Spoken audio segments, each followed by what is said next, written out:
I think you're looking far too much into the future with that rhetoric, because I'm not even thinking about socialism right now, and people Yeah, think no, I'm you're like, thinking about your bank, aren't you? Thinking about how many Arab graves you can stand on top of to advocate for what? Hamas just keeps fighting?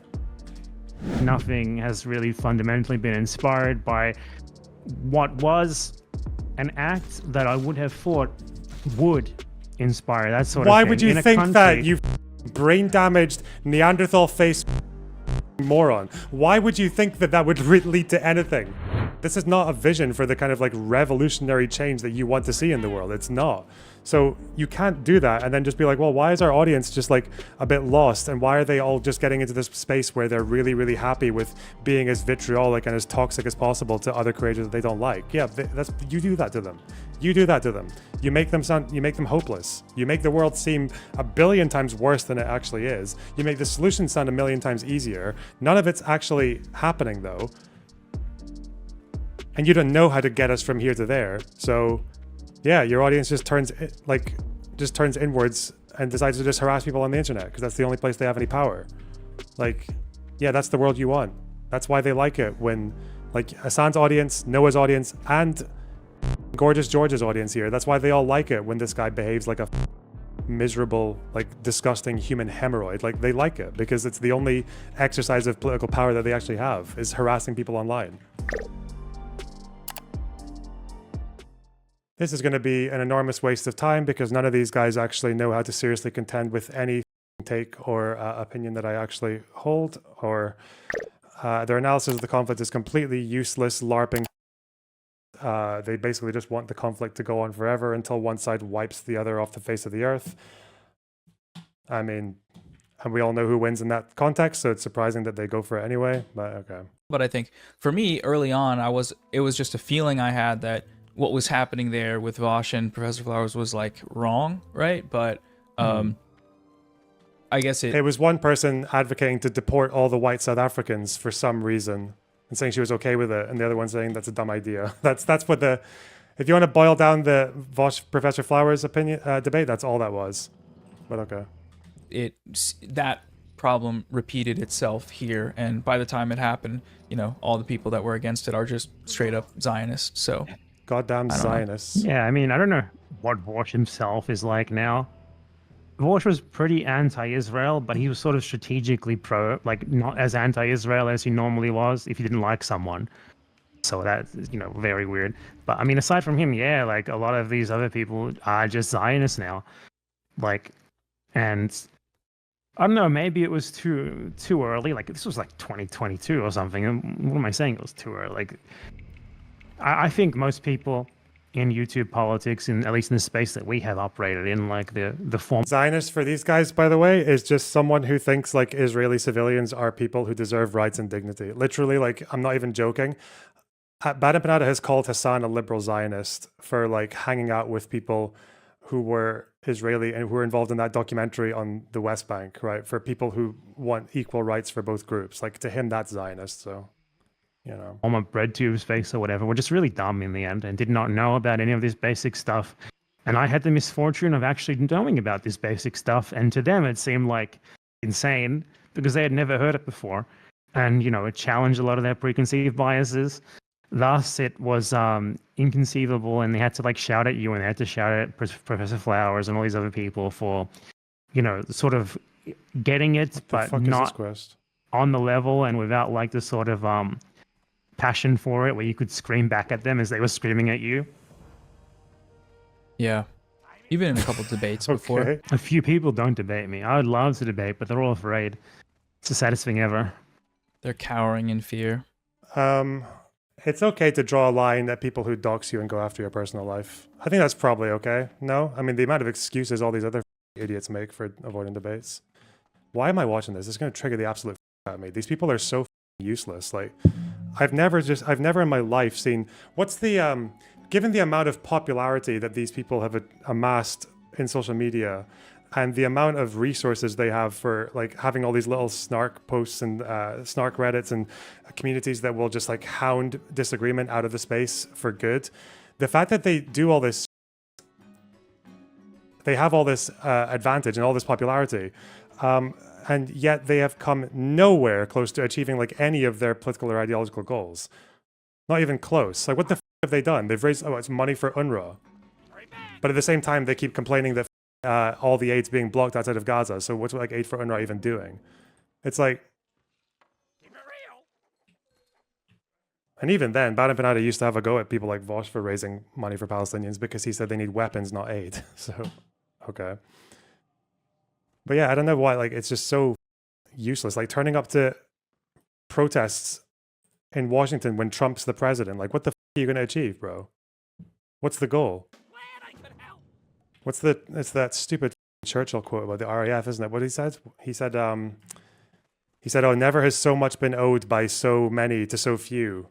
But just take all those words and, like, reverse them, and that's what you got here. Did you debate Lonerbox ever? Oh, no, me. I debated him, yeah, like 3 years ago.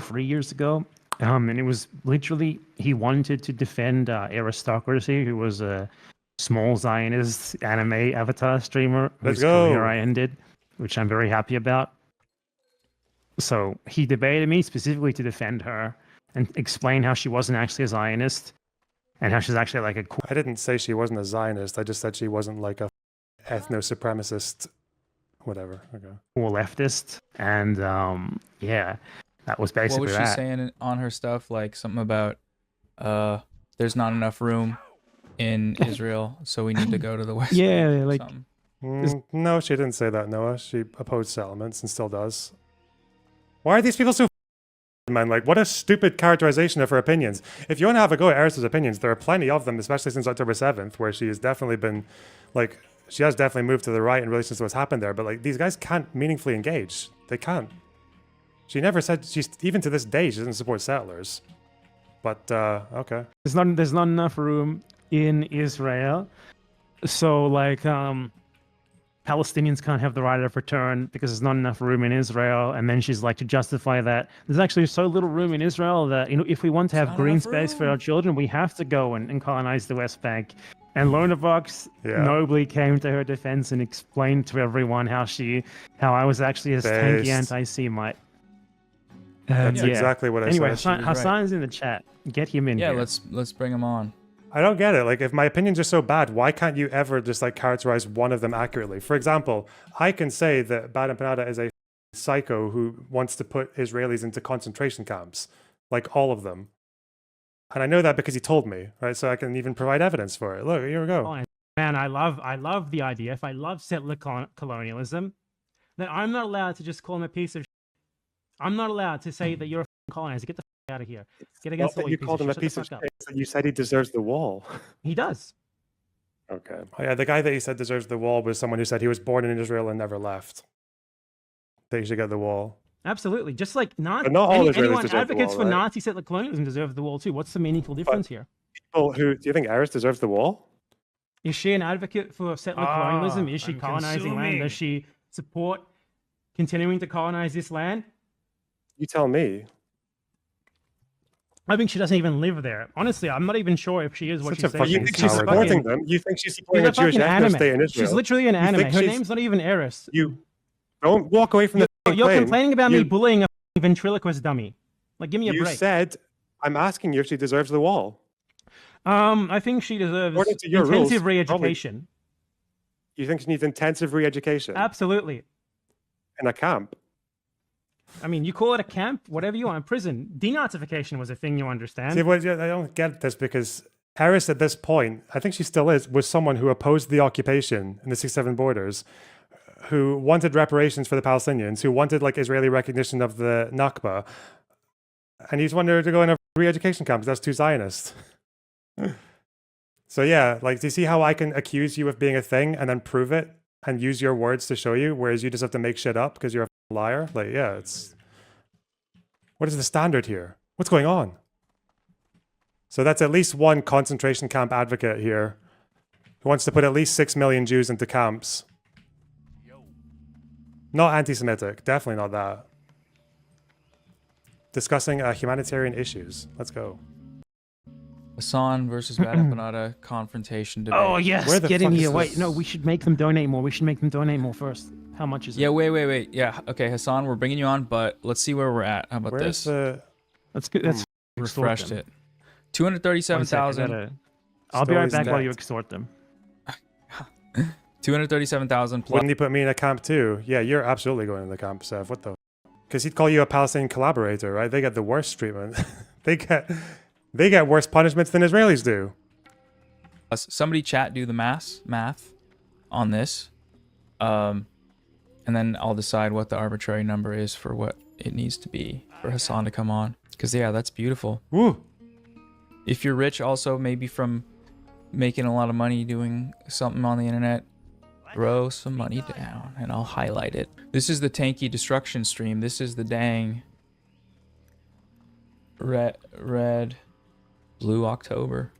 What is it? Someone that knows history, let me know.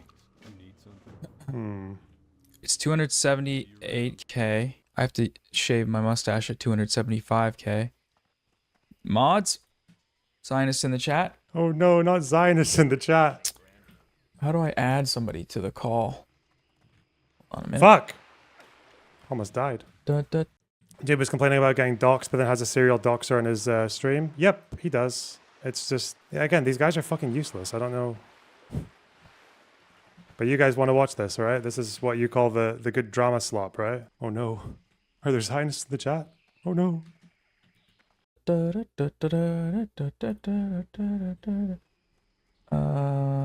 Wait, I accidentally called Hasan separately. You got timed out in this chat for questioning their research. Yeah. Yo. Yo, Yeah. what up? Can you hear me? Check. Where am I going? Oh, bank. How should we format this? And I need to add Bad Empanada. No, I didn't do this correctly. Hello? How do I add? Chat. Hello?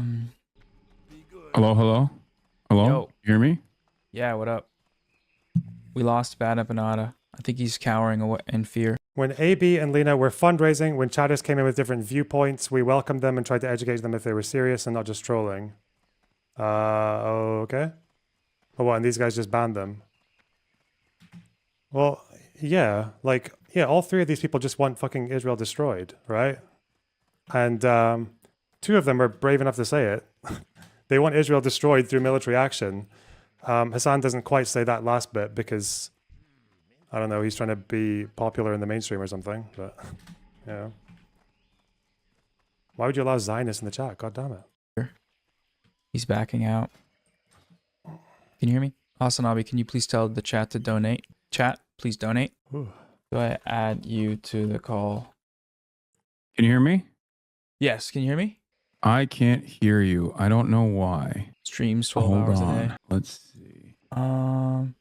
Wait, hold on. I'll create a group DM. Son Okay. and Thank you This so is what much we're for this gonna timestamp, guys. I love it. I go in the I bet you thought I would only go after Ethan Klein, Hasan. I don't have the beard. It doesn't work anymore. Ethan I was Klein's not even editor is here. about to go nuts on this. No, he's not. He couldn't hear me. Hello, can you guys Professional hear me? streamer, by the way. Yeah. Oh, I can hear you as well. Perfect. Hell yeah. What up, dude? Okay, perfect. All right. Hasan Wait, I Piker. can't see you, Noah. Is that normal? Oh no. I'll turn He's the my. moderator. It's gonna be webcam. Yeah, I'm like the moderator. Okay. I guess I'm the debate. This is the clash of. This is. Hasan Piker, I bet you thought that you were safe. Ethan called you Dude. out for being scared of me. You know, Ethan. Dude, was why- very why- adamant. Why don't you I can't- debate Bad Empanada? Oh, no. I can't believe I'm in the presence of such a monstrous tanky who Now, it wa- makes me wonder which one of these two are going to fold to the other. Yeah, that makes me wonder. We'll see. wants the America Oh, empire to end. This They're gonna violent ask you this one at tanky- TSA. They're gonna ask This- you about this one at TSA. this dangerous man. I just came in here to talk to you about the dangers of platforming people with Bad Empanada's opinions. I think in order to balance it out, you need to have just straight Hitlerian Israel defenders on. I think that's true liberalism. That would be progress, I think. Like one on I each side of guarantee me. you. Yeah. Devil I'm and here, devil well, and I'm here angel. as a defender of the Democratic Party, specifically We know. Bernie SS Sanders. Yeah, exactly. And I'm here to defend the Democratic Party's position because I think that So what do these three all agree upon? All three of them support targeting of civilians. Like they enthusiastically support it when the Houthis did it, and when Hezbollah does it, and at least one of them when Hamas does it. So, yeah, they all support targeting of civilians. They all support groups that habitually target civilians. Again, gleefully, not even like critical support or anything like that. Like they just like them, like they celebrate it. They, at least two of them support re-education camps, Hasan and Bad Empanada. And Noah definitely supports that as well because both of these guys do, and Noah gets all of his opinions from like retard YouTubers. So Lonerbox, Israel didn't expand settlements during the Oslo Accords that only built within existing ones.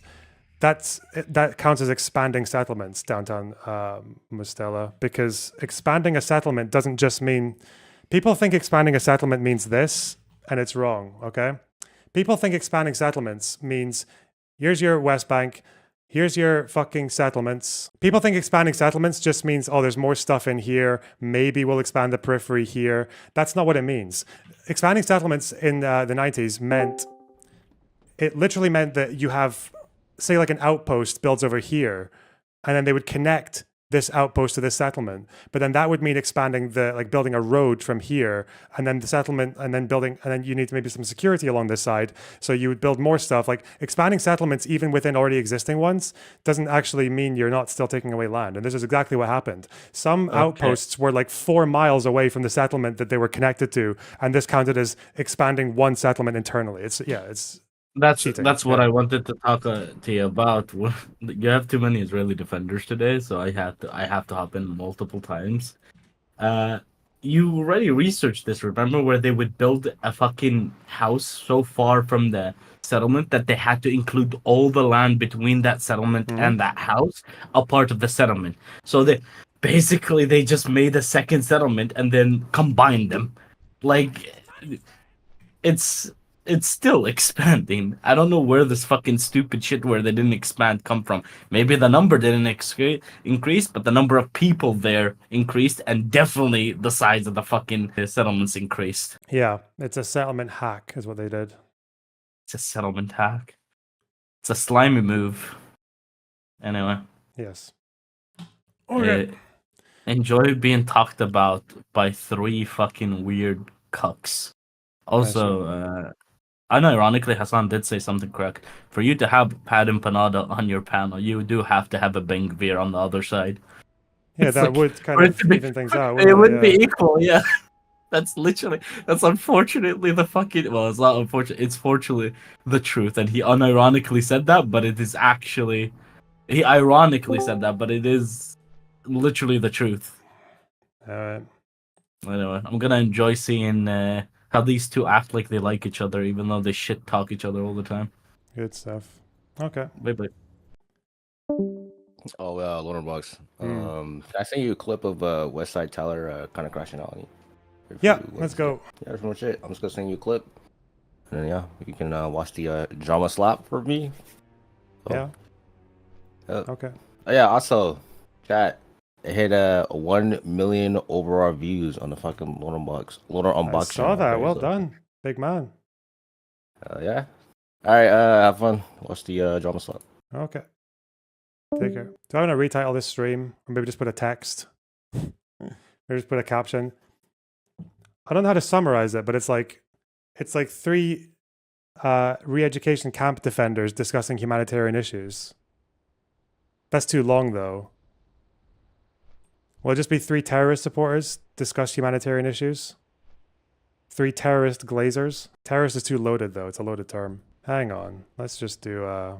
After watching this segment, I must retire from my position in the slop brigades. Both Loner and his viewers have better things to do than drama. Even while barely paying attention, my brain is soup. My legacy will live on, inshallah. Yeah, wow. You guys wanted this. Sorry. Has to be done. Where the fuck is this? Okay, let's go here. Lato, medium. Okay.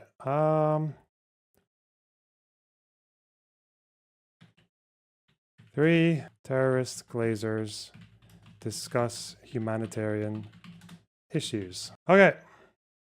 Let's go. 3 honorary Houthis. Why can't it fucking fit? All right, hang on. Do I have to do the thing? Here we go. Ugh. It needs a background. This is fucking shit. I don't like the way this looks. Looks dumb. Opacity, background. Oh! Hey, look at that. We got him. Well done, boys. Put it here or on top? Okay, let's put it here. All right. They're working tirelessly around the clock for a ceasefire. And I think people like Bad Empanada don't understand or appreciate that Kamala Harris would have been different in the way she dealt with Israel. It took... So Israel blocked aid for like 2 weeks in the north, in one part of Gaza that had been mostly evacuated. And it took 2 weeks of that blockage before she started threatening to reconsider arms deals to Israel to get them to put aid in. And aid went in the next day. Trump has allowed 2.5 months of no aid to the entire Gaza Strip before saying something, and not even as much of a strong threat, to the point that today their response has been to put 9 trucks into Gaza.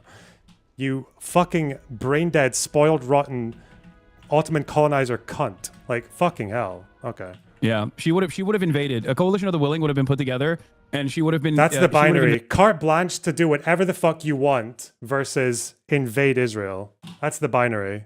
LARPing fucking retard. Invaded Tel Aviv by now. That's what I think. I mean, Concur? yeah, that's precisely what I think you believe. So next time you meet Bernie Sanders, are you going to yell at him? No, I'm not going to yell at him because I'm not a freak, and I'm not going to yell at. So I'm not going to here. If you want to have an honest conversation, or a serious conversation, I had an entry point into that conversation with Bernie and AOC as well, but unfortunately they were literally late to their rally to begin with, so we didn't get to talk thoroughly about it. And I don't even know if they'll give me another interview at this point, because like I have been very critical of their position on Israel, and I've been talking to other people in their like other people like Faz and numerous others behind the scenes to try to get them to engage in direct action, aside from the rallies that they're organizing, because I thought that it would be beneficial both politically and also beneficial for, you know, bringing about humanity to the politics that they represent. But it would be politically beneficial for them to organize a protest or a rally or do something around the unjustifiable detention of Mahmoud Khalil. And that was actually in that 9-minute conversation that we had. That was my entry point into it. Like I was going to talk to him about this on First Amendment grounds and basically get a better assessment, better understanding of what his position is, and to maybe even talk to him further about like why he calls it, why he consistently brings about the issue of Israel, but like only focuses on Benjamin Netanyahu, or why he doesn't call it a genocide. Because these are, I think, valid questions to ask someone like Bernie Sanders, especially because my expectation of someone like Bernie Sanders is that he's supposed to be infinitely more knowledgeable on the situation than like the average Democratic Party politician is supposed to be, given his long history of being an out and about socialist, and even sometimes like offering critical support to, with some notable exceptions like Yugoslavia, offering critical support to even, you know, revolutionary socialists or even like anti-imperialist militancy throughout his career. I want to like, my expectation from him is someone who has been definitely more, dare I say, radical, even though that doesn't really mean anything in American politics. My expectation from him at this point would be to be leading the charge of stopping all aid to Israel and issuing boycotts and divestments and threatening sanctions upon Israel. Bernie, he still opposes national BDS on Israel, doesn't he? I don't know if he changed his mind. I think he wants to stop arms, but I don't think he's like pro full BDS. You know, he didn't used to be. He might have changed. But he's nowhere near there, and I think that's very disappointing as someone who was a big fan of Bernie Sanders, despite my differences in opinion with Bernie Sanders.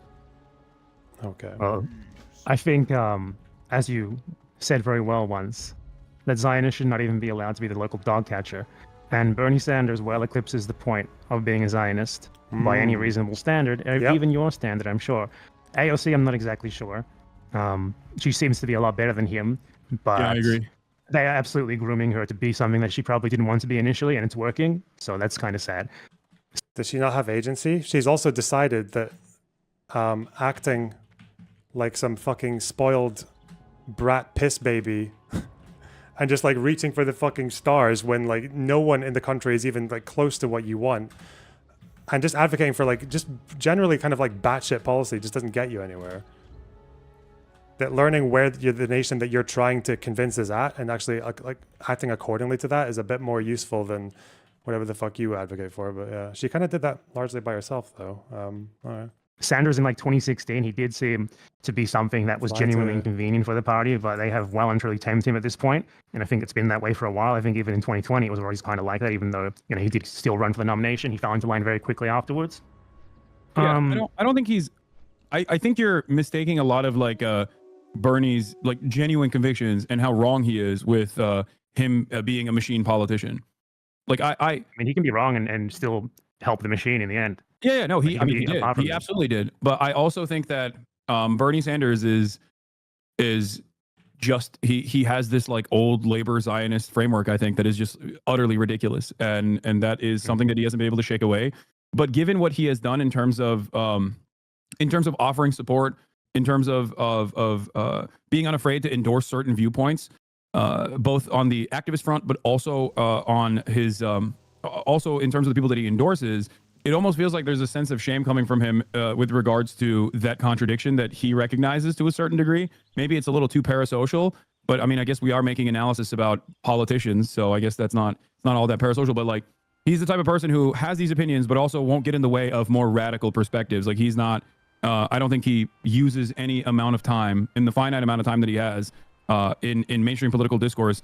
He doesn't use any moment of that to criticize like Hamas or Hamas defenders or anything like that, and instead focuses mostly on Israel, even if his focus on Israel is not even as radical as, of course, or not even as honest. Let's not even say radical. Not even as honest as Rashida Tlaib's analysis of the situation, or Ilhan Omar's analysis of the situation, or even, and I can't believe I'm saying this, AOC's analysis of the situation, who called it a genocide far before Bernie Sanders did. And if I'm not mistaken, he still has yet to call it a genocide. Yeah, he hasn't. But I mean, I think you're very, very generous to him. I think people are very generous to American politicians who specifically get into like a position of power, as Sanders has. Like this, as soon as they become like an elected official, like the standards for them just go through the floor. Like you expect almost nothing from them, and it's excuse after excuse after excuse.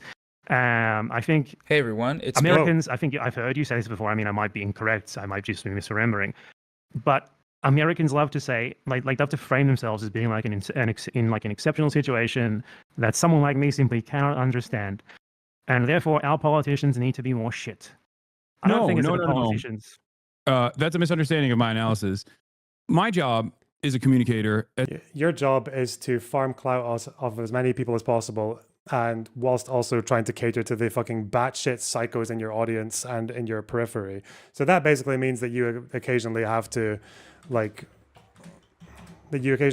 butter up people who you do actually think have the views of subhuman scum, but because they have about close enough to the right aesthetic, then you will cozy up to them a little bit, which is what he does with Bernie Sanders. Like, yeah, Bernie Sanders' beliefs, I'm pretty sure you could list them. Bernie Sanders is like one by one beliefs on Israel-Palestine are more right-wing than Ethan Klein's. You guys understand this, right? Ethan calls it a genocide. Bernie doesn't.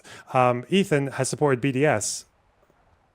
Bernie Sanders doesn't. Ethan actually conceded to a degree that the Houthis would be justified to block like some Israeli shipping in the Red Sea. Bernie Sanders doesn't.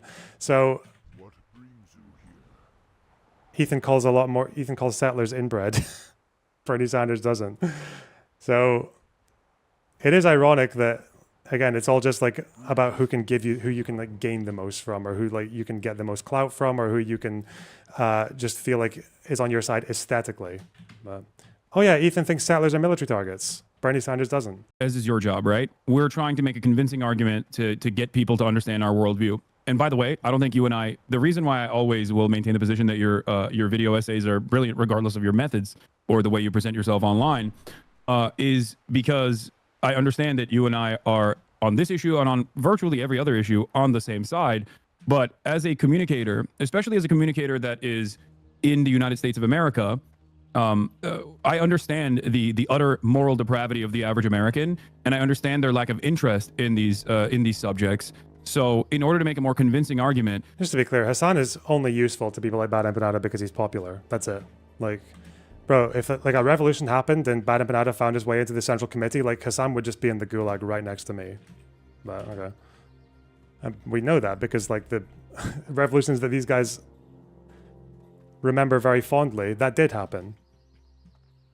It did happen to people who were basically all the way there, but just not quite good enough, you know? I always try to message to the room that I'm speaking to, if that makes sense. And I think a part of that is also to grade politicians on a curve as well. This isn't to say that they're like doing fantastic or to defend them, but there are, as you've also presented yourself, like there are certain instances where they engage in defensible actions. Like the nuance that exists between AOC and Bernie Sanders is one that you recognize as well. But if you were to ask the average person that is like against both of these people, like people that look at it and say, well, these are both politicians that exist within a bourgeois capitalist duopoly framework, they're not doing what is necessary in this situation. I apply that nuance across the board. I apply that charitability and nuance across the board to all politicians that I talk to, or all politicians that I analyze in general. Like Chris Van Hollen is a great example of this, right? He's a regular run-of-the-mill Democrat. Do I think he's a good dude? Do I think he's going to bring about like a proletarian revolution? Fuck no. But within the confines of Kilmar Abrego Garcia's return, or at least like kickstarting the conversation and getting Americans to pay attention to the immigrant detention structure that we have in the United States of America, I think what Senator Chris Van Hollen did, which was to fly to El Salvador and directly demand proof of life for Kilmar Abrego Garcia, was incredibly important. Was incredibly important because it drove the media cycle. It led to more Americans finding out about this unjustifiable detention strategy that the administration is offering. So I guess basically what I'm saying is I understand the moral depravity of the average American and adjust my commentary appropriately to that, just like I understand the lack of interest from the average American politician in addressing any of those issues, and I grade them on a curve. Okay, but the problem is... People, by the way, are saying, no, you got to restart stream because you're at 12 hours, sorry. Does it cut the end off or the start? I don't know. Because if it cuts the start off, which I'm pretty sure it does, this is fine. Restarting the stream will fuck it up a little bit. But maybe not. I don't know. Everyone is just saying restart. But you're the streamer. I've never streamed on YouTube, so I don't know. I don't know how it works on YouTube. Fixing the audio at the start. Yeah, this hell. Fuck. Yeah, I've been streaming for like 24 even. But yeah, you do this 12 hours a day. What the fuck, man? Right. I do it on Twitch. So Twitch now doesn't it looked have like that. he wanted to die within like a quarter of a Hasan Piker stream length. To be fair, That was yesterday. I ate hot chips. But You got just so white. I mean, I am too, but Someone said it cuts the end off. It's the most self-aware thing I've ever heard them say about themselves. Okay, good. it cuts the end. Okay, then I'm gonna restart. Well, I don't this. know. Give me 1 minute. Ending stream. Was that it? Was that the link that you sent me? What the fuck?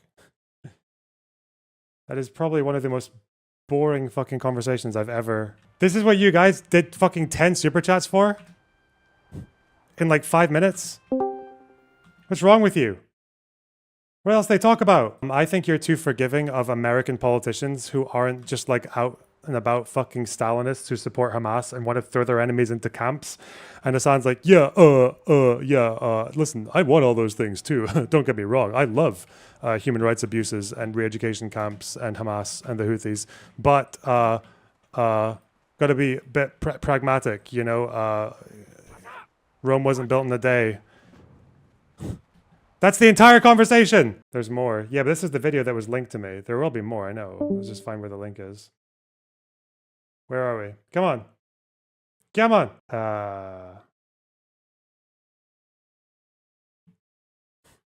Does anyone know where the rest of the video is? Because I think he's unlisting his streams. Hasan and Noah are legit sock dems. No, they're fucking not. What are you talking about? They don't even pretend to be sock dems. What? They might, like, Hasan might act like a sock dem in like some niche situations, but these guys are not sock dems. What was Hasan saying about like all these politicians are going to bring a proletarian revolution? Okay. Can you imagine Hasan trying to survive in the United States after a proletarian revolution?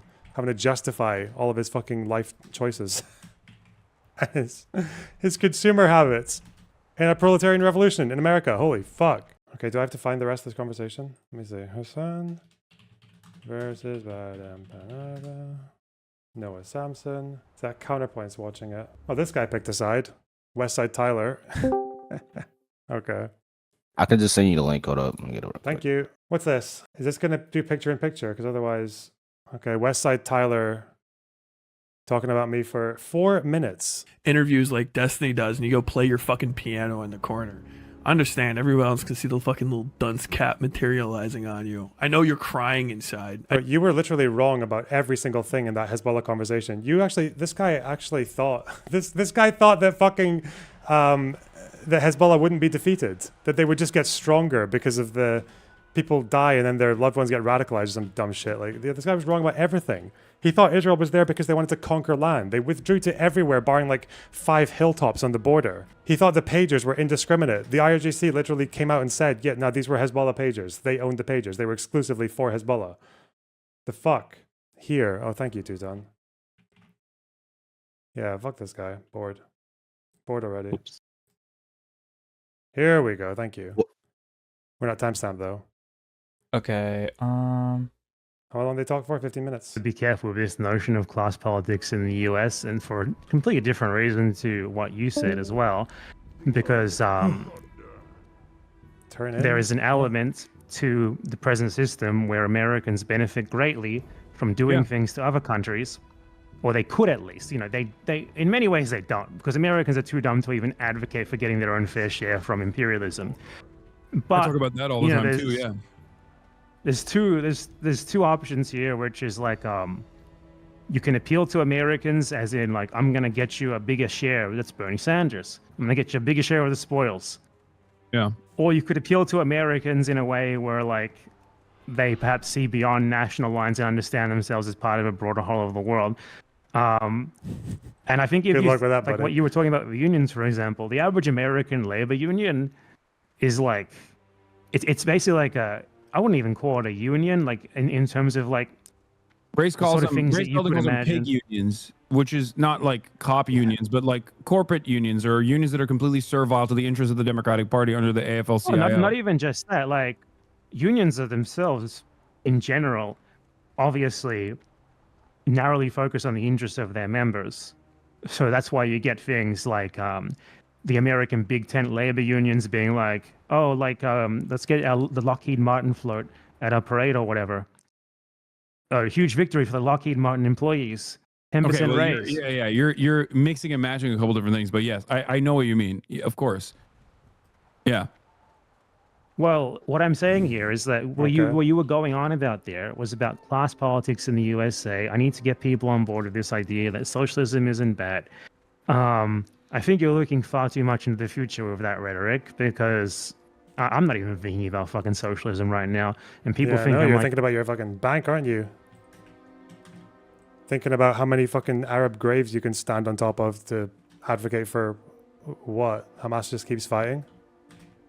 a radical communist terrorist. Like, I'm not thinking about any of that shit right now. There's so many more immediate concerns that we have to work with, the systems that we have now. Ultimately, I have no faith in Americans of ever doing anything, unfortunately. Like, if you ask me, what are your solutions? I don't have solutions for you, buddy. We have a limited amount of time before she hits the fan. I would have thought previously that something like what is happening in Gaza would cause like a Vietnam level like cultural like schism in the US. It hasn't actually caused it anyway. Yeah, because US soldiers aren't in Gaza. Of course, why would you expect that to become like a Vietnam thing? Maybe if these fucking like degenerate fucks conducted themselves in any way that was approximating some kind of concern for humanity, apart from just fucking like dribbling with glee over October 7th, even though you should have known full fucking well what was going to happen next. I don't understand. Like, what other political ideology would you be allowed to do this? Where you're just like, I don't know what the fuck to do. Like, I guess I'll just go on Twitter and put fucking targets on the backs of people who annoy me online. Like, what the fuck? Maybe I'll just tell people to shoot Biden. Why not? Like, how do you get away with that? With that just like total lack of fucking vision and direction? It's so clear, like, what the actual objective is, which is that, what, just to troll people and make money? Hey. We're not even in Europe where places... It took 20 years. And also there was direct involvement with Americans actually going there to fight, which I think is the reason why there was a lot more resistance. Americans are inherently very selfish people. And until they're drawn into the fight themselves in a way that is more meaningful with a draft, not just like the poverty draft, or not just necessarily like a bunch of people that want to get a communications degree for free going out there and getting their dicks blown off while defending some fucking poppy field in the Karengal Valley, but like literally a draft. Only then will selfish Americans actually get up to aggressively protest in a militant fashion, in a way that would truly Militant harm protest. the overall interests of the American State Department. Yeah, I mean, that's true. It's the whole thing. It's the whole reason why we're in the place where we're in. The U.S. does not have a rival anymore who needs to compete with that much in terms of geopolitics. Yeah, China, why is that? I mean, I don't know what your stance is on China, but China doesn't do shit. China doesn't want to do shit. China just wants to mind its own business, and that is a huge problem, really. You know, if China tried to do something meaningful regarding what's happening in Gaza, it would probably happen. They would be able to do something about it very easily. I talked about this just yesterday. I 100% agree. What would they do? There was like a fake TikTok of like Americans dropping in aid that actually killed Palestinians, ironically enough. But they were literally recycling the American aid being dropped into Gaza, but this time like saying China was doing it. And they were like, oh my God, how wonderful that China is dropping aid into Gaza. And one, that was fake. China didn't do that. But two, if China wanted to, it's Israel's second largest trading partner. They could literally fucking say, hey, we are going to bring in our military and our NGOs to distribute aid on the Gaza Strip. What is Israel going to do? Say no to that? They can't fucking do that. China could do way fucking more than that. Like, we saw with the tariff shit, how quickly Trump folded in the face of actual economic consequences from China. They could do something like that to the US if they wanted to. They could do it to Israel. Obviously, it would come at some sort of cost to themselves, but Trump would fold in 2 fucking seconds if China was like, hey, we're gonna... And I guess the issue is that Israel actually is quite good at making themselves useful to people. So like Israel and China have a very weird relationship where China like slams Israel on the world stage like rhetorically, but they still actually... in terms of trade and relations, like they're on each other's side. Like they help each other. What the fuck do you think China's going to send their troops in to distribute aid around Gaza? What the fuck?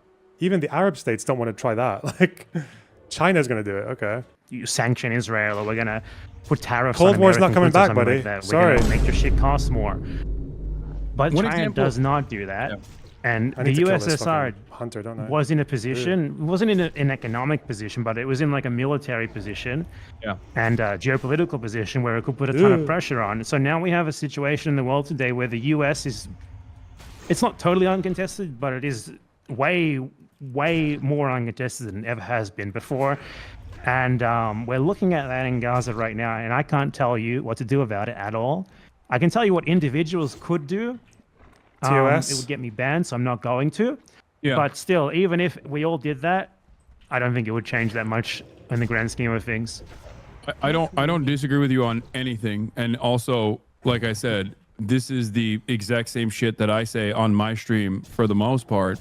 I'll take it one step further, as far as like China's lack of interest in undermining American footholds in its own backyard in the Philippines.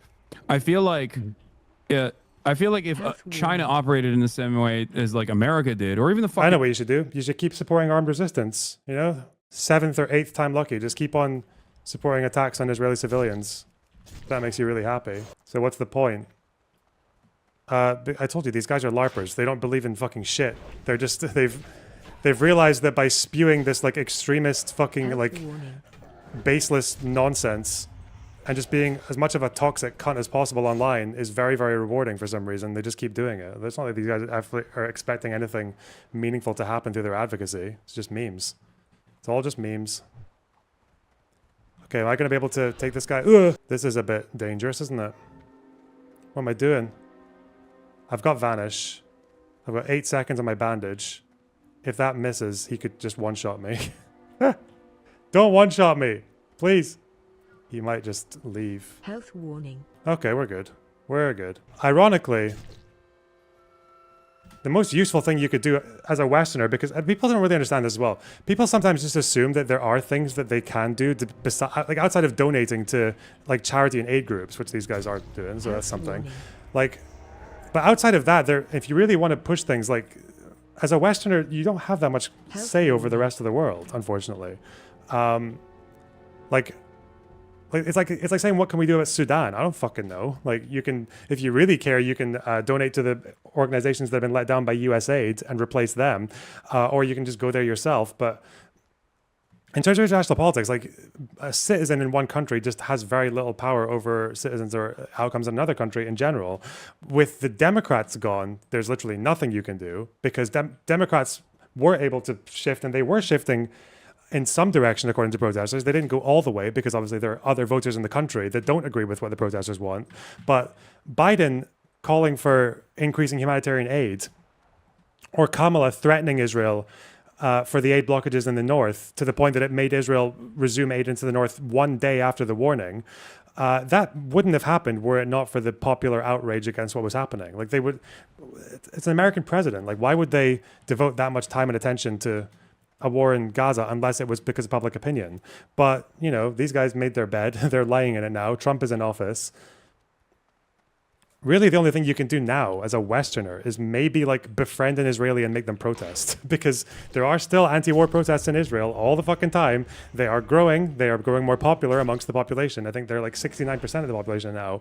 You could do that, but obviously that's the last thing these guys want to do. They want to do the other thing where they basically just convince Israelis that the entire world wants to kill them, that the entire world is against them, and that their only path forward is to be as strong and as fucking reckless and batshit as possible to defend themselves, because they've got no allies and no fucking friends in the rest of the world. Like, that's what these guys want to convince Israel of. And, you know, if anything, if I was Netanyahu, like, I'd be taking conversations like this from these guys and taking their content and just blasting it on every fucking building and ad like screen in Tel Aviv and like all over the country. Because what better way to radicalize Israelis than by reminding them that this is popular this is popular discourse in America. That's Israel's ally, Israel's biggest ally, and this is popular discourse. But, you know, fucking useless. Fucking USSR did, for that matter. They could just like arm the Philippine Maoists instead of working with the Duterte government as they did to disarm them and to actively work against them. That's a real destabilizing force in the country, and China doesn't even use it. Instead, they're just doing water spraying operations with their Coast Guard while simultaneously trying to set up an ASEAN security partnership where the Philippines are the only fucking party that refuses to sign on. Why do they refuse to sign on? Because they're comfortable being a unsinkable aircraft carrier for the United States of America. So they, like, I'm not, you know, I live in America, you live in Argentina, as far as I know. So obviously I'm not going to sit here and be like, Xi Jinping should do this, but that is my assessment. But clearly whatever they're doing has worked so far, at least in terms of like positioning China as a global hegemonic power. But yes, I do recognize that they're being self-interested to a degree where no one seems to care about doing anything to stop the Nazi Israel government. Don't forget Nazi, conducting its live streamed child Holocaust. Yeah, I mean, ultimately, What it's bro, like you're literally just making the tragedies of war funny. The live stream Nazi government doing a child Holocaust. What the fuck, man? Why? Why the Holocaust? Why do you always need to invoke the fucking Holocaust? It's so. Because again, it's not an aid of historical accuracy. Jesus. It's just like random word generator. It reminds me of this. Where's the video? Where is old Noah with his predictions for the lawsuit? Okay, so you're not safe either. Just wait. Keep talking that shit. He has become the villain, and if he goes through with this and somehow manages to succeed, you know, he retains Alan Dershowitz, we get Richard Goldstone on the bench in a Zionist kangaroo court, that would set a pretty bad precedent, I think. If It's you just so funny. Like, it's how many anti-Semitic tropes can you fit into like a 20-second sentence? How can you do that? It's like you're gonna get. First of all, why would it be a Zionist kangaroo court if it's in fucking California? What, are we Zionist occupied courts now? What are you doing? What? For one. Two, stop conflating Zionism with Judaism. Also, I'm going to invoke the two most Jewish sounding lawyers, Dershowitz and Goldstone, the two most Jewish named lawyers in the fucking planet, to talk about my manipulated conspiracies about a kangaroo court. Well, we've got conspiratorial thinking, baseless conspiracies. We've got two very Jewish names for fucking like corrupt lawyers.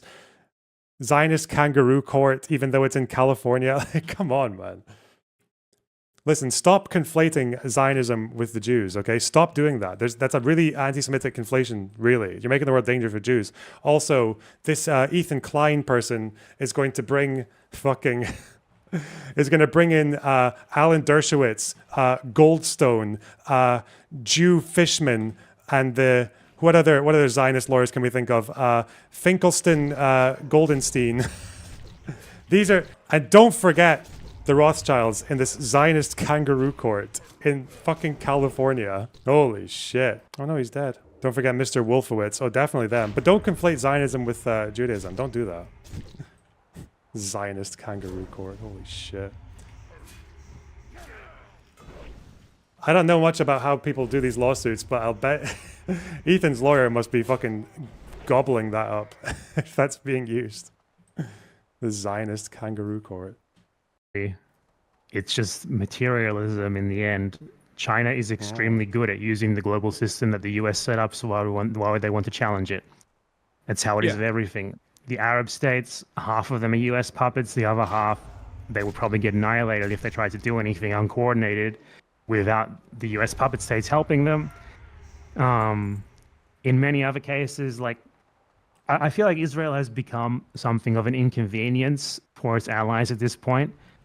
But they're sort of too far in to really do anything about it at this, like, you know, it's been like 50, 60, 70 years of nothing but full support for Israel. So at this point, you know, what are they going to do, especially given that they would have to be, like the US would have to be the one to really pull the plug, and that's not going to fucking do it, is it? So, I mean, it's probably like the bleakest... I mean, Hamas could surrender, but you know... situation that I could imagine right now. Obviously, like Americans theoretically as a block of people, like average Americans have a decent amount of power to challenge this, but they also themselves have no real reason, no real motivation for doing so, because ultimately, you know, what you said about Vietnam probably rings true. It does not affect them that much. It affects some of them psychologically, and that is about it. They don't see any material consequences from it. You know, there has not been like a massive adverse reaction. Yes, sorry, this has been happening for a few days now. They've been flirting with this idea, but yes, it's just come out, like they've actually gone for a full statement now. UK, France, and Canada, they were doing this earlier towards Israel, but they've actually gone with a joint statement now. They're actually threatening more than I think I've seen them do before. Joint statement from leaders in the United Kingdom, France, and Canada on the situation in Gaza and the West Bank. Strongly opposing expansion of military operations in Gaza. The aid situation wholly inadequate. They call on the government to stop the operations and immediately allow aid in. Engage with the UN to ensure a return to delivery of aid in line with humanitarian principles. Working with the PA. We will not hesitate. Oppose any attempt to expand settlements in the West Bank. Israel must halt settlements which are illegal and undermine the viability of a Palestinian state and the security of both Israelis and Palestinians. We will not hesitate to take further action, including targeted sanctions. Damn. Targeted sanctions. It's big. That is quite new, actually. Honestly, good on them. Targeted sanctions in exchange for what? Aid and no settlement expansion? I think that's fair. It's not much to ask. That could turn them against it. Like,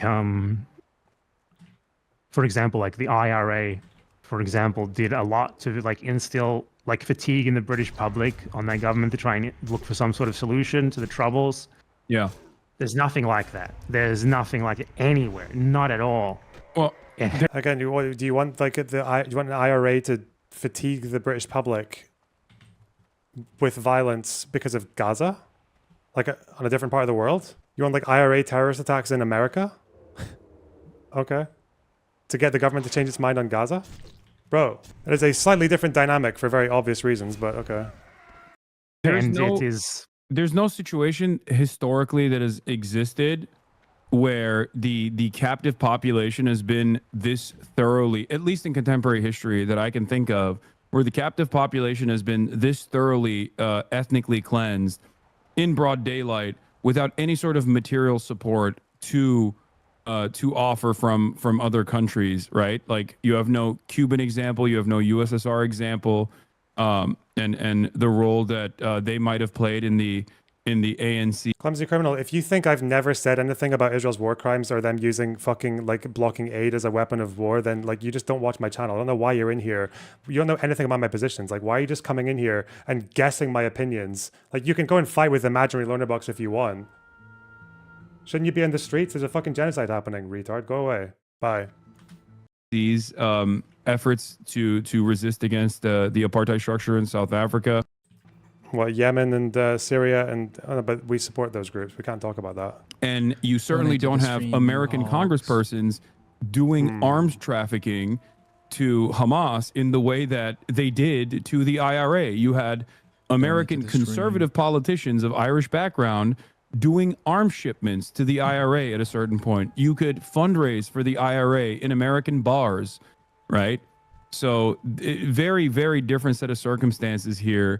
And this coming also after the expanded surveillance state in the aftermath of the war on terror, with a shit ton of social conditioning that Americans totally signed off on, in terms of like Muslims and Arabs being worthy of only death and destruction. And does Iran not count as a foreign nation? You know, Iran and Qatar, like they don't. Yeah, they're talking about they want Western people. They want Western people to arm Hamas. Yes, that's what they're saying. Yes, they're all, you know, rapist, barbaric hordes. They're all ISIS.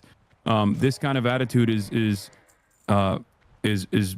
reflected broadly in American society or in Western society in general. But that's the silver lining that I see, because in spite of all of that, I think there's only so much dead children that the average Americans can look at and go, this is completely unacceptable. Like, this is fucked up. Now, you're not wrong when you say there's not enough mobilization happening. People are not fucking shit up in an effort to make this costly, this undying allegiance to Israel costly. And you're not wrong on that. But I do think that given how much the public sentiment has shifted in such a short period of time, even though it was incredibly costly in terms of the deaths of hundreds of thousands of Palestinians at this point, even though the numbers say, what, 63,000? I think that's a severe undercount. Okay. There is still... Oh yeah, I forgot that with these guys. Yeah, they don't like 50,000 or 60,000 dead is not enough for them. They need there to be like 250,000 to make them really happy. That's weird. Okay. I think that there is still always it's something that I will always push for, regardless of how hopeless I feel, is to mobilize Americans. You can try your best. It is absolutely true that in an ideal world, like the number one way to fight this would be to mobilize people in the US, Europe, Australia, Canada, you know, these places which are Israel's primary backers. And, you know, many of us have mobilized. Many people have tried to do stuff, protested and stuff. But clearly, these governments are immune to this sort of pressure at this point. They don't give a shit about it. Like it's because really almost nothing has really changed. Like Israel is literally under like investigation for genocide at the ICJ, for example. They are, I would say at this point, they are probably actually going to, like, it's going to be ruled against them. They're actually going to be found to have committed genocide in Gaza, and that is a huge fucking deal for a UN court, because they've done nothing to convince the court that they aren't doing that, you know, ever since the case started. But I mean, I might be wrong there, because it is still a UN court. You know, it's still a court that is ultimately run by the US and all of this, that, even though pretend it isn't. But I mean, okay. Is there any evidence of that, or is he just conspiracy theorizing that the ICJ is controlled by the United States? If the ICJ was controlled by the United States, they'd have thrown out that case on day one, but okay. Because the US position officially is still, they don't think there's any evidence of Israel committing genocide. That's the, okay.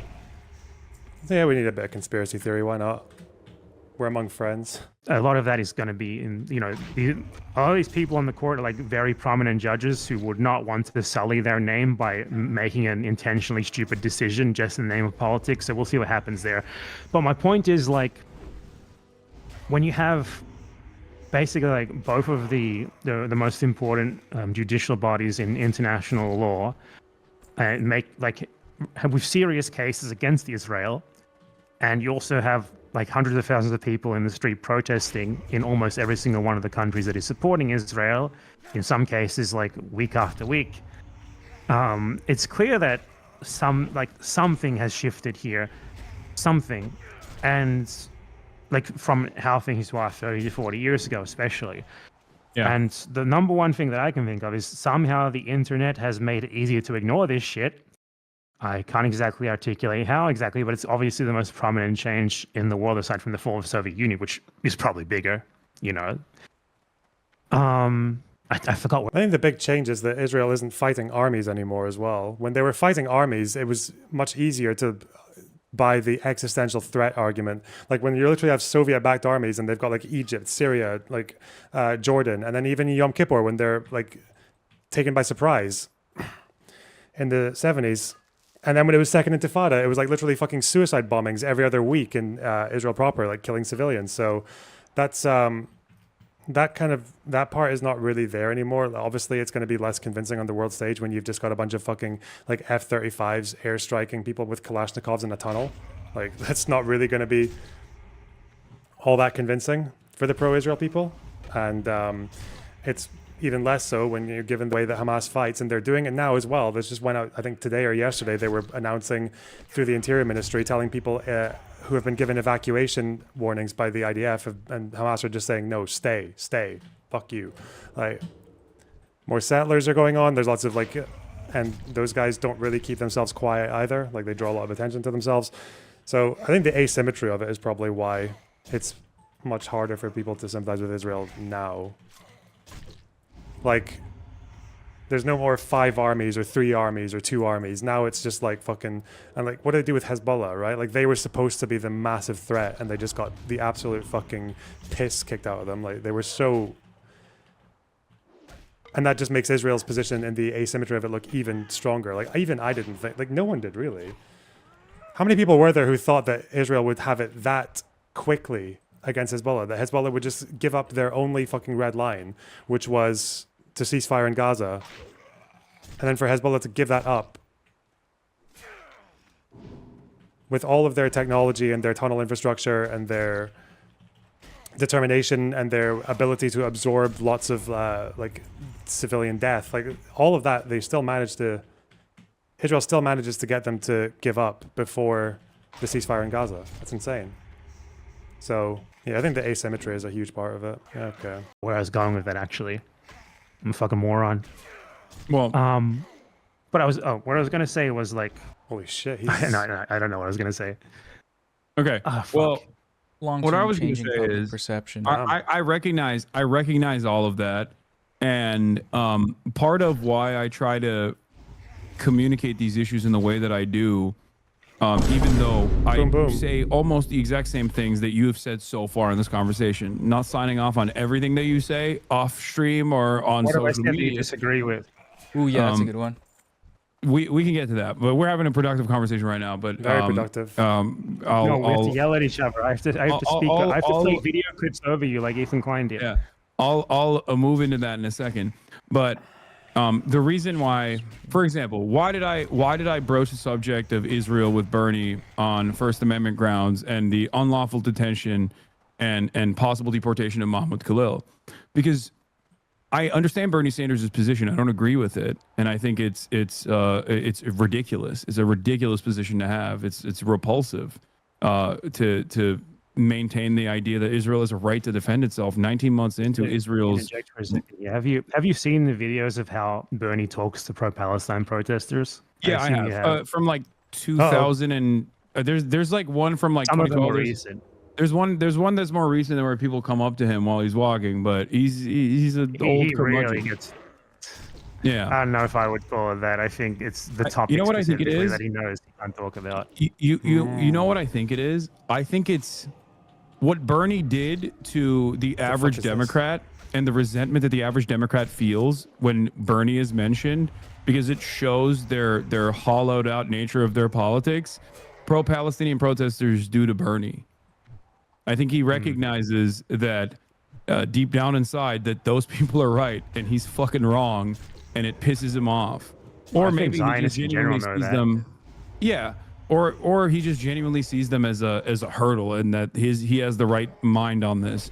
But what I will say is this: when you go to those rallies where he has 32,000 people showing up, right, in red states, blue states, all around the country, the people at those rallies are far closer to the truth on the issue of Israel and Palestine than Bernie Sanders himself is, which is why I see that as an opportunity to talk to those people there. I see that as I see Bernie Sanders as simply a person that is capable of bringing all of these people together, and with the exception of American foreign policy, which is very significant for someone like myself, obviously. I see Bernie as a uniting figure that can be used to build a more robust movement to actually get more Americans that are liberals on board with some of these other ideas. And I think imperialism plays a formative role in that politics, in the politics of the socialist left, of course, because I mean, the alternative argument to the labor aristocracy, like Americans recognizing their class position, but then also recognizing their class position on an international scale and how much they benefit from the unequal exchange globally. The alternative to that also is that every dollar spent on global war and the extraction of natural resources and all of that endless bounty that doesn't even translate to America's material conditions improving could be a dollar spent directly on fixing the roads, fixing the potholes. A dollar spent on a bomb could be spent on educational material for children, better schools, a better ISP system, more robust welfare states. So this is like it's such an easy flip once you get Americans to that point, I think. And that's why I, regardless of my disagreements with Bernie Sanders, still hold some respect for him for being able to put this kind of politics in the forefront in a country like the United States of America, where I feel like before his 2016 run, positioning himself against like the establishment Democrats, it seemingly was a rudderless ship heading down the same, I guess, like necro state that we have become regardless of Bernie running. But at least now there is like more leftist organizing in the country, whether it be a more robust PSL movement, DSA, and even more unionization, even though our labor union participation rate is pretty fucking low. A really quick way to say what Hasan said is that like Bernie Sanders, for however different he is from his more rabid supporters, Bernie Sanders popularized socialism in America because he called himself a socialist, even though most of what he advocated for was just like social democrat or like maybe DemSoc stuff with the worker cooperatives policies. But yeah, Bernie is a lot more moderate than his supporters, but he literally emboldened those supporters. He made them think that because they were socialists and he's a socialist, then what they were doing was okay. And it got to the point where his supporters were so fucking toxic that he had to apologize for it. He was like one of the first times ever a politician had to apologize for the toxicity of their fan base. So, health warning. And I think Hasan is just saying that that's what he was able to do. He managed to get a foot in the door for these people who are very different to him because he attached like that label of socialism to himself, which unfortunately has a lot of baggage and also does mean that if you identify with it, you're going to bring in everyone from like social democrats who just want a sexier label for their opinions to full-on Stalinists, right? You're going to bring all of them in. And they're going to project what they want from you onto you. So that was Bernie's function, and if you are like a full-on tanky dipshit like these guys are, then you would appreciate Bernie for that. So I don't really. It's funny that like Bad Empanada doesn't really understand that like pragmatism if you were coming from their position. But that's what Hasan's trying to explain to Mr. Empanada. But these guys, they're not really arguing; they're just talking past each other. Okay, let me grant. Let's just. I don't care to argue like a lot of the stuff that you said because honestly, I don't think it really matters. But 1 point to Hasan. The left movement in the US is bigger now. Let's say that's the case. The PSL and all these other things. It looks really positive, bright for the future. Does it though? Has this changed anything? Has anything meaningfully happened as a result of this? If anything, things have probably gotten worse, I would say. So maybe me and your idea that the US is the place where something meaningful could happen is completely, utterly, and just totally wrong in reality. I mean, yeah, that's definitely a more pessimistic attitude, and Gotten worse by what metric, though? If you wanted Democrats to be more pressuring towards Israel, they were. They were like Biden was more confrontational towards Israel than any other president in recent history, right? Probably going back to Carter, right, with Begin. So, are you just unhappy that it didn't go all the way? Okay. And there are definitely days where I feel that way, but I try not to succumb to that feeling and still push on, knowing full well that, like, look, this movement is still marginal, is still. That was debunked by Dropsite. Okay, that's probably. I don't know what I said that was debunked by Dropsite, but that sentence makes me more and more affirmed that what I said was completely 100% true. Okay. Tiny, but it grows every single day, and that's ultimately a good thing, because who knows where we might be at. And at the end of the day, the least that the American left could do is like try to get concessions and to try to get America to step away to the best of our ability from the global stage when the decline of empire is setting in. Remember when Dropsite fabricated an article about the anti-Hamas protests? Where's the fucking... Apparently when I put my name into Twitter, the first thing that comes up now is Lonerbox Jewish? Or one of the first things that comes up. Okay, let's not think too much into that. Horseshoe. Yeah, if you remember this, they completely... This is just fabricated. This thing that they said here, where they were basically arguing that the elders and Mukhtars of Beit Lahia were still standing firm behind the Palestinian resistance, i.e. Hamas. Like this statement is fabricated. It's like, it's not real. If you looked at all of the elders from Beit Lahia speaking, they all said the opposite. They were all anti-Hamas, like first and foremost in their rhetoric. And it seems like they just copy pasted it from some local Hamas activist, like not even a journalist, just a guy, just like a simp, just a pro-Hamas simp in a suit.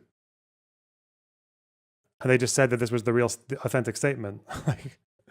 So yeah, that's a drop site for you. Just getting their news from like Hamas activists in Gaza, like not even journalists. So GG's, I guess.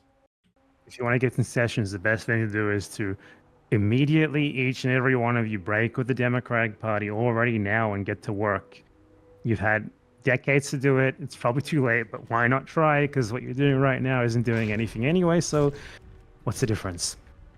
You want a great example? I'm not against that. Precisely. I'm not saying you're not. I'm not arguing with you. I'm just saying it doesn't have to be an argument. Everything doesn't have to be a yelling match. Yeah, I think Bernie probably is the best possible option we had to do that too. I mean, there was in 2016. I even thought, like, you know, he might be something special. He might have been, if he had been elected, he might have been different.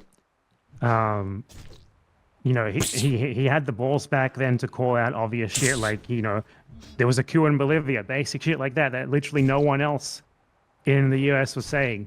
Yeah. Stuff like that. And since then, he's just sort of become a shadow of himself. I mean, he's old as well. Or even running as a major party candidate, running to like the Democrats chose to lose rather than let him win.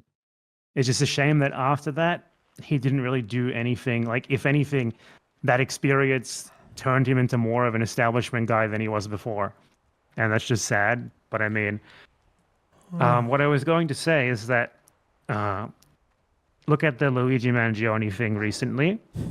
That is an issue that very directly affects many Americans. Many. That guy, I haven't seen polls on him, but I would assume that a majority of people who know who he is and what he did probably have a favorable opinion of him. But it still hasn't resulted in anything. Really? Like, nothing has come of it at all. There was like a week period that where is very surprising. Conservatives and liberals met together in parks and talked about how cool Luigi was and like how the healthcare system is really fucked up.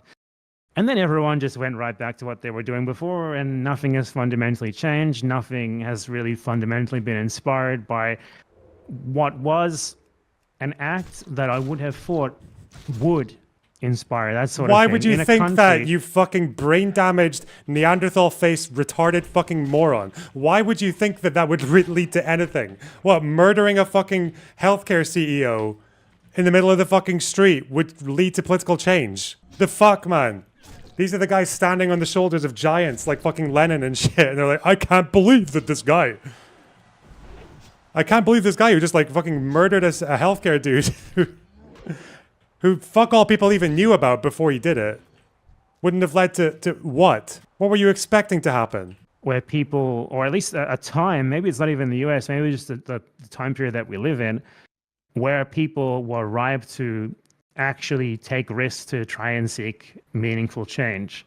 This isn't happening anymore. And it's not just the US where this isn't happening. I mean, I live in Argentina, as you so astutely said. People in Argentina just sort of do the same thing now. They just let shit happen. This is a poor country where people in general have less to lose, and they just sort of let themselves be experimented on like a pack of lab rats. There are people protesting against it. Those people are trying to do stuff, but most people are sort of happy to just sit back, relax, and see what's going to happen as someone tries to do to that country the same thing that has already been done to that country 50 times before and never worked in those times either. What the I fuck think was that? part of that is also because of the treat economy. Like Americans are pacified by the bountiful treats that they have at their disposal. So Yeah, I mean, that and a is part of those it, treats like- is the internet. What am I fucking...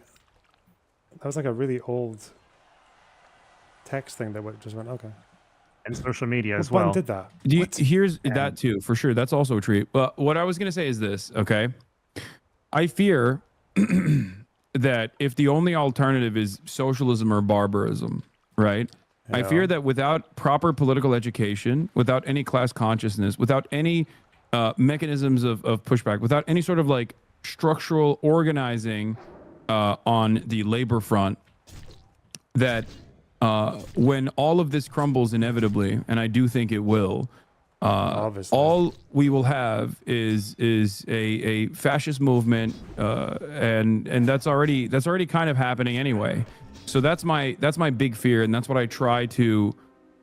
That's why I try to do everything in my power to, one, talk to international leftist movements, regardless of how social democratically aligned they are, or even people like Mélenchon, in an effort to try to get people to organize and move in the positive direction, even if change doesn't seem immediate.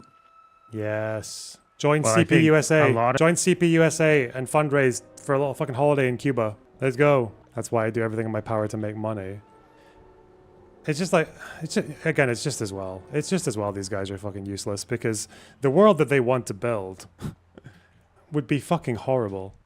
The world they want to build already existed, right? And it fucking collapsed under its own weight, because as soon as any of these like states, talking about the USSR, as soon as any of these republics got the chance to opt out, they did. They were like, fuck you. And as soon as no one was forcing them to learn Marxist-Leninism in school, none of them did.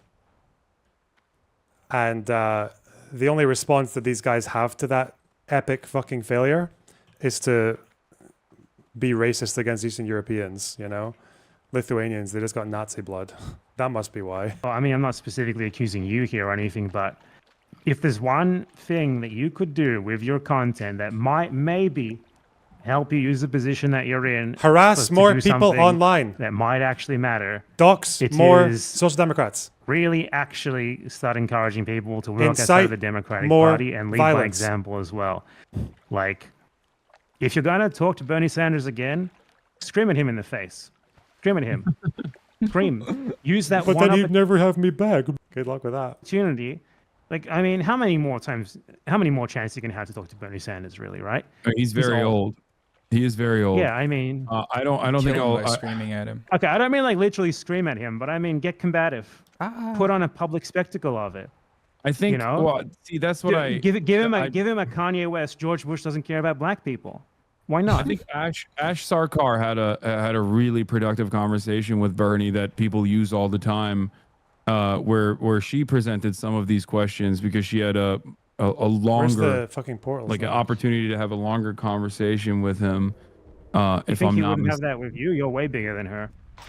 Yeah, I think because he's had that conversation once already, he's probably Scared? a little bit more worried. Or, I mean, I don't think he would run away from having that conversation with me either.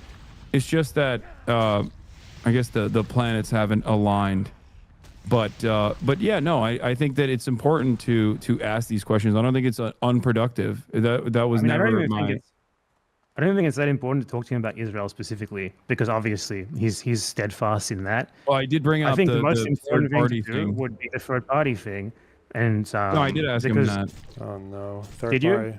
Yeah. There we go. That was the other. Those were my two main questions. Was like, what kind of initiatives does he want to? The three questions I have for Bernie and for AOC in general, but like especially for Bernie, were, do you think that we could build a robust third party movement in this country, and like what are the steps to take to do so? And Did you see what I sent you? And then Oh, the other question was obviously going to be about like what are the direct actions that they want to engage with in terms of Oh, the protest in Khan Yunis. Loner, is this a genocide? Yeah, it just happens to be the first genocide ever where the victims of the genocide are protesting en masse against the first line of defense against the genocide. That's kind of where we are now. It's very unique. That is quite a lot of people.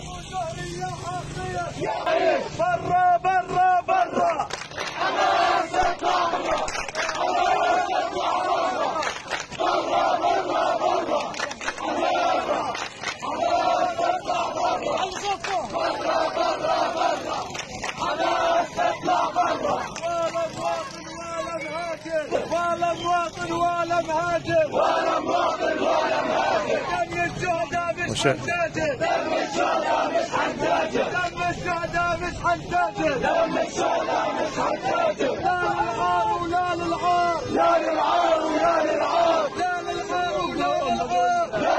What I don't know these last two chants. I know they said Hamas out, obviously, but yeah, what's the other ones?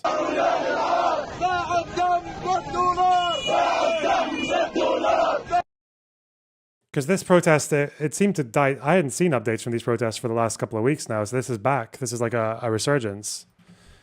The last PSR poll showed 48% of Gazans supporting them, by the way. 48 to 50.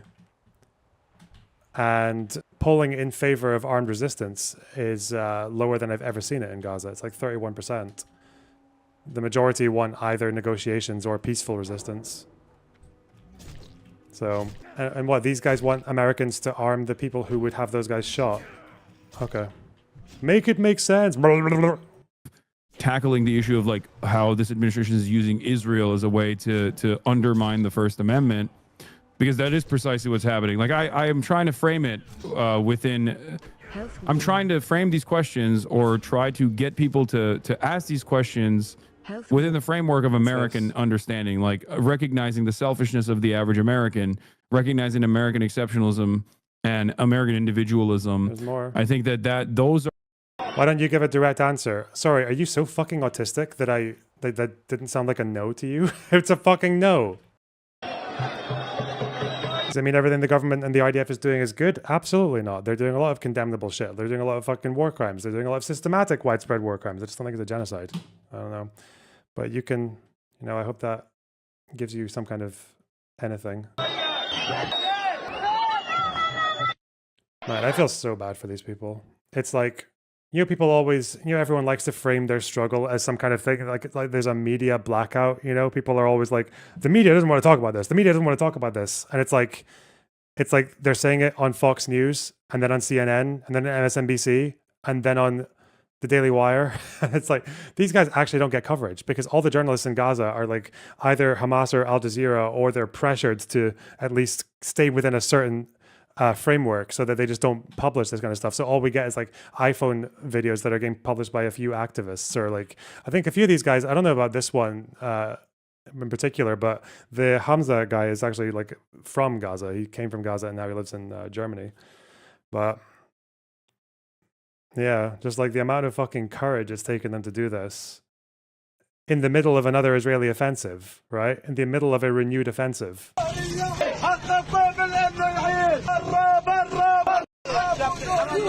Okay. Is it an ethnic displacement? Trying to move 1 million of them to Libya definitely is, yeah. It seems like Trump and Bibi both want to do that. They both signaled little nods in favor of that. Wild. I'm still yet to see any of these guys talking about that part, though, about these protesters. Those are areas that bear fruit. That's something that creates a lot of resentment for the average Americans, because like, other than that, they're like, okay, Israel's killing a bunch of Muslims over there. Sure, it seems kind of fucked up. But the way to get Americans, the way to engage Americans on this issue, the best possible way to do that is by, one, talking about tax dollars being spent there because they're very selfish. And that's something that pisses them off. And two, talk about how this foreign nation has an incredible amount of power over American politics, and that the current administration is using defending Israel as a way to erode civil liberties that Americans enjoy. Silver vein. So that's what I'm trying to do. I feel like if you appeal to people on the basis of their selfishness, then you're going to have to keep engaging with them on that basis. And, No, that's just to broach the conversation, to open up the door to. Okay, but you broach the conversation, right? So it's kind of like you're intentionally approaching it from a position that you yourself don't really believe is the right way to do it. And I think that makes things more difficult for you down the line as well. Or at least maybe not you specifically. Like, is this guy literally trying to give like Hasan a lecture on how to pull people over? What? The only thing this guy is capable of is taking like 19-year-old democratic socialists and turning them into 20-year-old Stalinists. That's the only fucking talent he has for moving people over. But okay. And it's probably far more effective at pushing them away. So I don't know. Shit. Jesus. like, you know, this is how you engage as a broader movement, like as a intentional strategy among many different people and groups, engaging people in this way. Like, hey, Israel is bad because we spend a ton of money on it and we don't get enough back in return. You know, okay, then what happens if there is another instance of imperialism? Well, yeah, I know that's not what you mean, but that's sort of the message that you're saying to people when you're like, okay, we send these tax dollars to Israel. They could go to Medicare in the USA. We could have universal health care instead of that, or whatever. Okay, it's that sort of thing. Like, you're appealing to the innate American selfishness that all of them are born with due to their innate Americanness. I agree with that part. So, like, you engage with them on that level. And I feel like you're starting from a position that makes it a lot more difficult for you to get through to them from there and get them onto like a right path where they might actually do something meaningful. And this is ultimately why you should give up on Americans and leave. I'm not going to do that until. You're gonna, who knows what'll happen? He will leave America just as soon as there's actually a socialist revolution there. He'll leave after that. That's if you're on Hasan to leave America, actually start a revolution, then you'll fuck off tomorrow. But That's what'll happen. If my former podcast co-host gets his wishes, I'll probably be in fucking jail. I'll probably be under the jail. Ethan Klein mentioned. They're going to be looking for you in the satellite images of Cessat. Yeah, he's hell bent on sending me to CCOT for sure. But I look, even the very fact that like the disgusting ways in which like many people here look at this issue from the framework of drama, like oh, grievances between content creators, like that shit destroys. This is literally all you do, Hasan. Like, you literally commentate on everything in politics like a drama creator. Yes, like slop. Yes, you give half-assed fucking post-it note explanations of all these problems. Get all your fucking disagreements with other creators from snark Reddits. Like, what the fuck are you talking about? Drama. Jesus. Okay. He won't debate you, will he? Hasan? No. Probably not. My soul. It's soul destroying. seeing that and seeing all these like right-wing reactionaries join in on the fun as well after spending years and years of like saying anti-Semitic shit about Ethan and calling Gila Klein a horse. They've all now seemingly united. She is a horse, though. All of the She's okay. a See, horse. this is what I mean. I don't I don't do that. Okay, this is the. Maybe you should. Maybe you should be mean.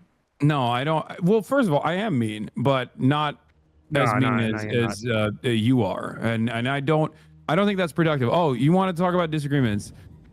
We're both communicators, and our goal is to get people on board, right? That's your goal. My goal is to make money. Shut the fuck up. That is true, by the way. Like every time he does a video that does well in the algorithm, he'll email me to tell me how much money he's making. Fuck, man, I should have saved a few of those ones. I know he used to ramble about it in his Discord as well. He's obsessed with fucking Patreon numbers and shit like that as well. Why don't you become transphobic and become like a fucking right winger? Oh, I have a niche. I'm expected to. It's like you have a nice bakery. You bake more bread. You don't branch out. Otherwise, you end up like Elon Musk with 5,000 different companies that all fucking blow. Okay, but at a time when no one is fucking eating bread and everyone seemingly wants to eat donuts, if you already had the equipment, then you would make donuts. And I think you and I both know that there's a reason why you don't make donuts and you keep baking bread. I don't know. I mean, I am honest about the things I say, and people for some reason want to see me say them to some degree. So it's like, okay, I already got it. I don't need to branch out. I don't need to start screeching about the I think you and I both know where this line of questioning is heading, and that's why you're saying what you're saying. Where is it heading? I think. Look, I wasn't thinking that far ahead.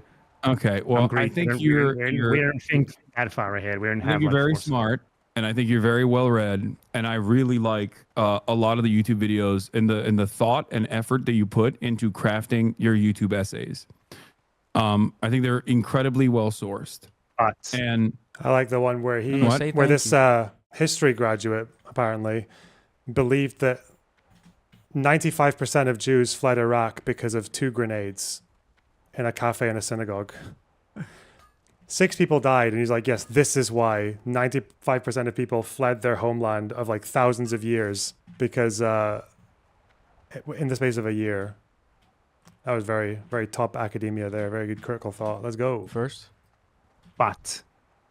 Well, no, there is not even a but. It's just that I think sometimes, as someone who's also in the same sphere as you, okay, I think you sometimes get in your own way by presenting yourself a certain way, especially considering that. Yeah, but his fans like that, Hasan, and your fans like that as well. Yes, everyone in this community, because they like you've all admitted in this conversation, you can see why. Because you can't fucking achieve anything. You have no direction to give your audiences for how to achieve anything other than what, organize, join an American trade union, like what? Go join CPUSA. Go fucking little holiday in Cuba for a week. Contribute to our crowdfunders. Like, this is not a vision for the kind of like revolutionary change that you want to see in the world. It's not. So you can't do that and then just be like, well, why is our audience just like a bit lost? And why are they all just getting into this space where they're really, really happy with being as vitriolic and as toxic as possible to other creators that they don't like? Yeah, you do that to them. You do that to them. You make them hopeless. You make the world seem 1 billion times worse than it actually is. You make the solution sound 1 million times easier. None of it's actually happening though. And you don't know how to get us from here to there. So yeah, your audience just turns inwards and decides to just harass people on the internet because that's the only place they have any power. Like, yeah, that's the world you want. That's why they like it when, like, Hasan's audience, Noah's audience, and fucking Gorgeous George's audience here. That's why they all like it when this guy behaves like a fucking miserable, like, disgusting human hemorrhoid. Like, they like it because it's the only exercise of political power that they actually have is harassing people online. But, just a little observation. Could be wrong. Who knows? Our worldview is something that people, especially in the Western world, are very hostile towards. I think sometimes you get in your own way a little bit with the way you act. You act like a left book guy in a world where. Can I have an example? So many examples. I think you are you take a tone sometimes that is perhaps a little too mean for the uninitiated, that most likely shuts them off from actually seeing your commentary. You troll a I little think too a lot much. of those people are already not open to being initiated. See, I think I that's think you have too defeatist. much faith. I think that's defeatist. Well, I don't think it's defeatist at all, because I think perhaps we can win without them. I think we do not need to appeal to like Burger American, Asmongold viewer, number 8,002 million. Asmongold, by the way, I think his audience is way more indicative of the average American than yours, sadly. But for sure. Yes and like no. I'm also not American. I'm not really trying to like appeal to a specific audience at all. I boot up my stream or whatever, or I write a script or whatever, and it's just whatever I feel like talking about, really. And this has sort of generated an audience, and I talk about these things out of interest more so than specifically like trying to appeal to, like, say, Westerners and get them to my side or whatever. I think in a lot of cases, like, given the fact that I am not actually that big of an internet personality, I'm very niche in reality. I think that exposing people Where's the to, like, poison person? even if it is by accident, like exposing people to, like, sort of uncompromising, just tell them what I really think about something, and like be a cunt about it sometimes, might be more effective than you give it credit for, because ultimately, when everyone else is walking on eggshells, maybe having someone who can cut through or is more willing to, like, just be blunt about it is needed sometimes. For sure. I don't even think that you and I are in disagreement on any of the major points that you've brought up. Oh, I he's guess folding. I guess maybe the only one would be like the doxing, the framework of like I work with like liberal Zionists or something, calls which we to can violence? talk about. But Oh, no, never mind. let's shelf that for a brief moment. The thing I'm thinking of is like they say, what I'm saying to you is so silly for me to say, because that's exactly what people say to me all the fucking time, right?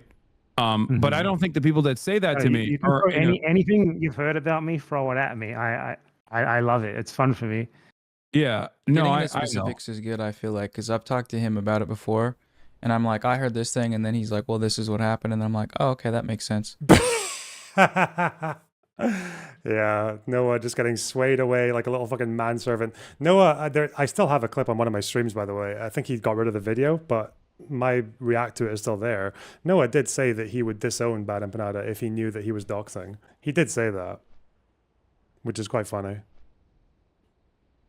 I had considered emailing him all the evidence, but I'm just like, life's too short, you know? Yeah, no, I'd rather stay and just watch how much he just lets this guy take him for a ride. I guess like some What's of the the worst stuff. thing that someone has told you about me? No, I know like the fucking the pedophile stuff is like fake. I know all that shit. I know that's not real. Like the Not a pedophile. the tweets, the fake That's tweets. an endangered species these days. The fake first of all, pedophiles are not an endangered species. Holy fuck! There was not a apparently No, I mean pedophiles. someone who's not a pedophile. I mean. Oh yeah. Okay. Mm. But this is also like somewhat of an unproductive conversation to have from my estimate. From God, the he's way such a fucking coward. Like, Hasan looks at all these snark Reddits and these communities. He looks at them all the time, and you can tell because he'll always do this, like, oh, I don't know who that person is, but then he'll somehow also have a dossier of like 5 retarded talking points about them, and they've all come from the same place. Like, Hasan knows full well what this guy does. It's just he doesn't want to litigate it because he knows it's indefensible, and that it would just make him look bad for knowing and putting up with it anyway. Oh, it's so embarrassing, man. A fucking coward. Jesus. So this is what you guys paid me to watch, by the way, because this is boring. I don't know why I'm watching this. This is the most boring, ineffectual, like, no analysis, no fucking insight, circle jerk horseshit I've ever seen in my life. What the fuck? I think you should be meaner. Yeah, I don't know about that. You're quite mean. How? Like, fuck me. What is this? Did they talk about me already? I don't care what they say about me. I don't even want to sit through it. I can't be fucked. I need to move. I'm moving on. I'm finding something else. It's like, it's not worth my time.